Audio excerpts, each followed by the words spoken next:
নারীর ক্ষমতায়নে রংপুরে পীরগঞ্জে মহিলা ইউপি সদস্যদের ভোটে ৫ জন মহিলা ইউপি সদস্য উপজেলা পরিষদের সদস্য নির্বাচিত হয়েছেন।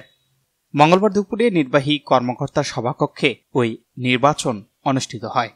নির্বাচনে পীরগঞ্জ পৌরসভার সংরক্ষিত মহিলা সদস্য আঞ্জুয়ারা খাতুন সর্বোচ্চ ৪০ ভোট পেয়ে প্রথম, রায়পুর ইউপির সংরক্ষিত মহিলা সদস্য ববিতা খাতুন ২১ ভোট, পীরগঞ্জ ইউপির মহিলা সদস্য ববিতা বেগম ১৯ ভোট, সানেরহাট ইউপির মহিলা সদস্য বিউটি বেগম ১৭ ভোট এবং রামনাথপুর ইউপির মহিলা সদস্য হোসনে আরা ১৫ ভোট পেয়ে নির্বাচিত হয়েছেন।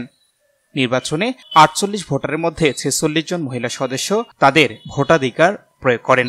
উল্লেখ্য, পীরগঞ্জে একটি পৌরসভার ৩ জন মহিলা কাউন্সিলর, ১৫টি ইউনিয়নের ৪৫ জন মহিলা ইউপি সদস্য সহ মোট ৪৮ জন মহিলা কাউন্সিলর ও ইউপি সদস্যদের গোপন ভোটের মাধ্যমে বর্ণিত ৫ মহিলা সদস্য নির্বাচিত হন। এ সময় উপজেলা নির্বাহী কর্মকর্তা ইকবাল হাসান সহ ইউপি চেয়ারম্যানগণ উপস্থিত ছিলেন।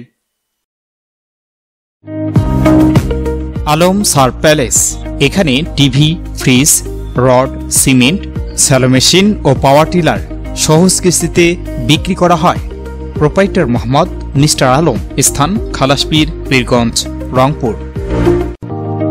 ইজি বাই ইলেকট্রনিক্স, এখানে খুচরা ও পাইকারি এবং সহজ কিস্তিতে সিঙ্গার, যমুনা ও অল্টারনেটিভ ফ্রিজ সহ সকল পণ্য বিক্রি করা হয়। প্রোপাইটার মোহাম্মদ আব্দুর রাজ্জাক মণ্ডল, স্থান উপজেলা পরিষদ সংলগ্ন, জামতলা রোড, পীরগঞ্জ, রংপুর।